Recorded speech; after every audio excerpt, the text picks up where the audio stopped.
Have you washed today? I ask you again, have you washed today? I don't mean washed as you're taking a shower. I mean, have you been sitting down staring at the television for hours? Have you watched a commercial that made you want to go buy their product? Have you washed today? Have you watched a romantic movie that showed what love is supposed to be like? Now you reject every guy that wants to be with you, waiting on Mr. Right. Have you washed today? Have you watched a music video that showed what females are supposed to look like? Now any female you see in real life isn't complete unless she comes possessing those physical features that you seek. Now you're probably wondering why I keep saying, have you washed today? See, every day we are influenced by what we expose to our pupils. We're being brainwashed by a fantasy, but we can't help it because we're people. But what happened to is just a movie, is fiction. But believing what you see is a contradiction. What happened to beauty is in the eyes of the beholder. It seems we grow more self-conscious as we grow older. So who is to blame for all this? Society? Can't be society. A better question would be, who is society? Is it you? Is it me? Did we do this to ourselves collectively? Who said it was cool to have piercings and tattoos?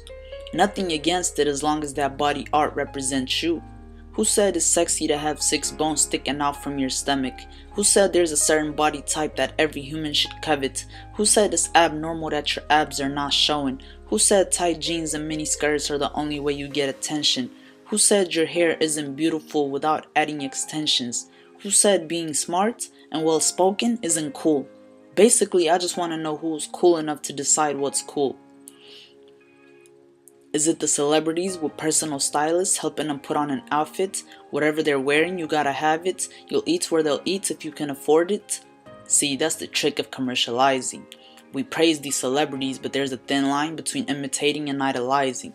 It's like everything they touch becomes a trend, and we want to be just like them so bad, but to what end? See, we only get to see what they show us, only the glitz and glamour, but behind closed doors, we don't know who's really suffering. Who said the only way to be attractive is being thin? Young girls throwing up every meal they're bulimic to look like a model in Victoria's Secrets. Young boys killing each other over some Jordans, trying to have a social life. We're missing what's important. We're too focused on our surroundings. We must broaden our horizon. Not caring as much about our future in academia, we're brainwashed being told what to do by mainstream media. See, when we're born, we don't know anything. Our brain and heart is pure. But after a few years of being ourselves, we tend to become insecure. We raise to believe that we need acceptance. And as kids, we believe anything, so we accept it. For instance, when the other kids don't let you play with their sandbox during recess, or you're eating by yourself at lunch because you don't have friends, you begin to think there's something wrong with your being, questioning your existence. So you ask yourself questions like, maybe if I buy new clothes then I'll be popular. Maybe if I put on makeup then the other girls will think I'm cooler. We're forced to grow up socially before our age permits it. It's like to be ourselves, we have to ask permission. Spending countless hours on social media, no face-to-face interaction. Is this the legacy we want to leave behind for the next generation? But wait, that's a whole different conversation. Back to the topic. Young princess, you're beautiful with no makeup, you need to stop it. Young king, you're defined by much more than the brand on your feet. Take charge, your life is a boat and you're the captain. Today is the day we make a change for the better. Today we stand up and start a new endeavor. Here's to no longer feeling peer pressured. Here's to a new journey, a journey to self-discovery. Here's to quitting being a follower, on a journey to recovery. From this day forth, we're no longer controlled by society. We'll take more chances because nothing is more expensive than a missed opportunity.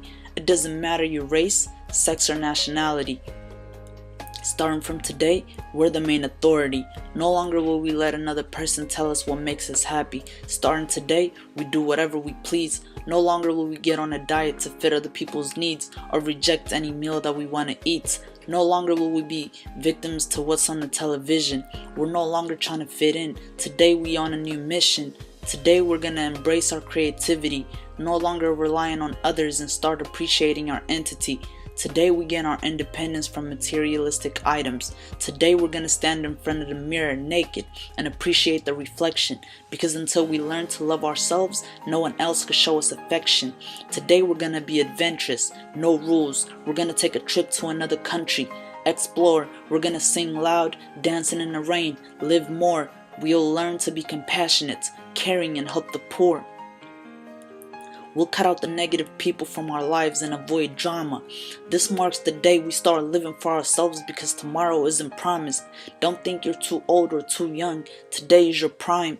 And if you're nervous because you think being different is a crime, just ask yourself, when was the last time you did something for the first time?